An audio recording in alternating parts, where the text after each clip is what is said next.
السلام عليكم. ازيكم حبايبي، عاملين ايه؟ النهارده ان شاء الله وصفتنا هتكون وصفة سهلة جدا وغير مكلفة، وكمان مش هتوقفك في المطبخ كتير. يعني باتنين صدور من الدجاج هتعمل لك كل الجمال اللي احنا شايفينه ده. تعالوا بقى قبل ما نبدأ الوصفة نشوف ايه اللي احنا هنعمله النهارده هنعمل برجر الدجاج، وتعالوا نفتح واحد منه ونشوف شكله هيكون عامل ازاي. شايفين الجمال ده؟ تعالوا بقى نقول بسم الله الرحمن الرحيم ونبدأ وصفتنا النهارده. هجيب الكبة وهجيب 2 صدور من الدجاج واقطعهم قطع صغيرة واحطهم في الكبة.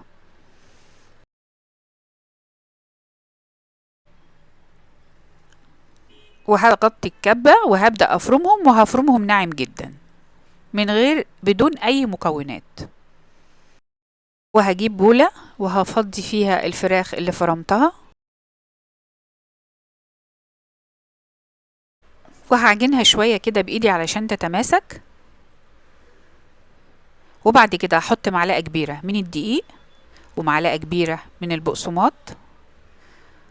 هحط رشة من البابريكا، حوالي نص معلقة، ونص معلقة من الفلفل الأسود، ربع معلقة من الثوم البودر، وربع معلقة من البصل البودر، وكمان هحط معلقة صغيرة مش مليانة من الملح. وهعجن كل الكلام ده. في فرق بين الصدور الفريش وفي فرق بين الصدور لما تكوني حطاها في التلاجة وبتيجي تطلعيها بتكون ناشفة شوية، يعني بتكون متماسكة. لما تيجي تعملي البرجر بتكون متماسكة وماسكة بعضها، لكن لما بتكون فريش بتكون لسه السوائل فيها، فبتكون بتلزق جدا في ايدك. ففي فرق بين الاتنين.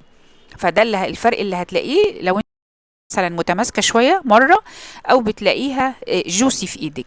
هجيب بقى القالب بتاع البرجر وهحط كيس وهحط كورة من البرجر، وبعدين هضغط عليها. هي بتتفرد بالحيز بتاع البرجر نفسه، هي بتتفرد زي ما احنا شايفين كده. والسمك طبعا اللي بتكوني عايزاه بتحطي على اساسه الكرة صغيرة او كبيرة، يعني تقدري ترققيها، تقدري تخليها سميكة شوية براحتك. نعمل واحدة كده كمان مع بعض. الفراغات دي مش مشكلة، بتقدري تسويها وانت بتعمليها في البقسماط. خلاص. طيب ما عندكيش قالب البرجر؟ قطع علبة سهلة جدا، يعني مفيش حاجة هتوقفك. جبت قطع علبة علشان لو ما عندكيش ده تقدري تعملي ده، وهتبططيها بايدك، او لو عندك حاجة تقدري تضغطي بيها مفيش مشكلة. بس هو انا عملتها كده بايدي واتفردت على قد القالب، وكمان سايبة فيه الارتفاع اللي هو اقدر احدد ارتفاع البرجر بيكون قد ايه، وكده مناسب جدا. يعني عندك دي او دي تقدري تعملي بيها. خلاص بقى هعمل بقى الكمية كلها. هحط الفاصل بينهم كيس وهحط الباقي فوقه بالشكل ده. هجيب بقى بولة وهكسر فيها بيضتين،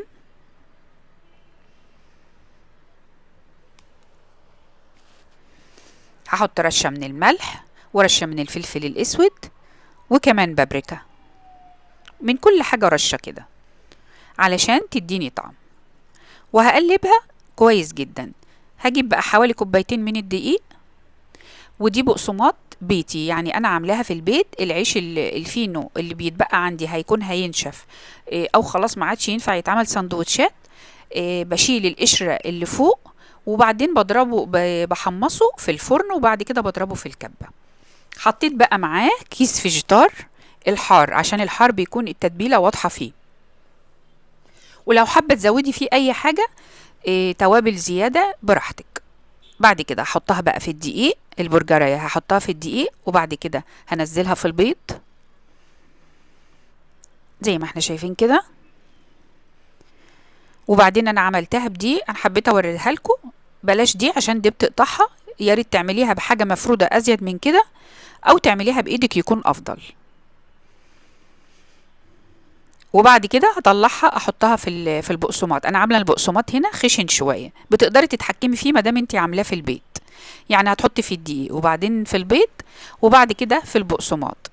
وصدقيني جربيه هيعجبك جدا. لو عملتيه في البيت البقسماط بيكون افضل كمان، وبيكون فريش. بتحتفظي بيه بقى ازاي؟ انا بحطه في علبه وبحطه في الفريزر، لما عاوزه بطلعه قبلها بشويه الكميه اللي انا عايزاها، وبرجع العلبه تاني.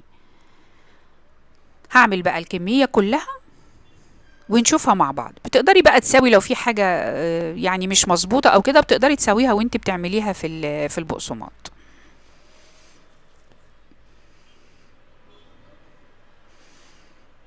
بصوا بقى، انا عملت نوعين منها، عملت بانيه يعني عملت بالبقسماط، وعملت ساده علشان اللي ما بيحبوش مثلا ياكلوا حاجه بالزيت، تقدري تعملي النوعين، من ده ومن ده. بعد ما عملتها بقى حطيتها في الفريزر. انا كنت عاملاها من بالليل وعملتها تاني يوم. تقدري تعمليها وتحطها ساعتين ثلاثة في الفريزر، بيكون أفضل، بتكون متماسكة. وبتقدري تتحكمي فيها لما بتحطيها في الزيت، ما بتبقاش طرية معاكي وتتقطع أو تتكسر، لكن شايفين كده مجمدة، فبتقدري تتحكمي فيها أفضل. يعني كمان حتى توفير للموظفين، تقدري تعملي الوصفة دي بالليل، ولما تيجي من الشغل تاني يوم بتعمليها على طول، ما بتاخدش منك أي وقت خالص. شلت خلاص اللون بقى اللي انت حباه، شلتهم وحطيت غيرهم. ده بقى جبت الجريل وعملت مسحه كده من الزيت. وده البرجر اللي من غير بقسماط، اللي هو الساده خالص ما فيهوش اي حاجه. عملت البرجر وحطيته برضو يتجمد، ونزلته على طول في مسحه من الزيت بالشكل ده. وطبعا الاتنين كان طعمهم حلو جدا. اللون بقى اللي انت حباه طلعيه زي ما تحبي، وكمان السمك اللي تحبيه تقدري تعمليه. بصوا يعني بجد غدا غير مكلف بالمرة خالص. ولو جبتي الوجبات دي من بره بتكون غالية جدا، ومكونات بسيطة جدا من البيت، طماطم على كاتشب مايونيز، حاجات بسيطة، وهتعمل لك غدا كامل، وباتنين صدور من الدجاج بس. جبت بقى عيش البرجر، وحطيت كاتشب، حطيت مايونيز. بصي حطي المكونات اللي تعجبك. حطيت بقى البرجرايه كده وهي سخنه، بحط عليها قطعه الشيدر بتاعه البرجر، بحطها عليها علشان لو انت حباها تسيح او حاجه. بعد كده بحط واحده من خس الكابوتشا، وبعدين شريحه طماطم. كانت عندي بس الطماطم هنا صغيره شويه، بيكون افضل لو انت جايباها كبيره، وتحط على قد البرجرايه، بتكون الطماطمايه كده كبيره على قد البرجرايه، بتكون شكلها اظرف كتير. يعني ترتيبها بتحطي كاتشب مايونيز البرجر، جبنه الشيدر بتاعه البرجر، وبعد كده الخس، الطماطم، الخيار المملح بقطعه قطع صغيره وبحطه. لو عندك صوص شيدر تقدري تحطيه، وحطيت عليه كمان بصل شرايح. هعمل بقى الكميه كلها وبعد كده هنشوفها مع بعض. عملت البرجر اللي بالبانيه اللي بالبقسماط، وعملت البرجر المشوي، والاتنين كان طعمهم احلى من بعض، كان طعمهم حلو جدا. زي ما شفنا باتنين صدور دجاج وحاجات غير مكلفة جدا، عملنا غدا كامل وما اخدش وقت مننا خالص. بكده يكون الفيديو بتاعنا النهاردة خلص. اشوفكم على خير ان شاء الله في فيديو جديد مع سفرة ايدي. ما تنسوش لو عجبكم الفيديو لايك وشير وسبسكرايب، والسلام عليكم.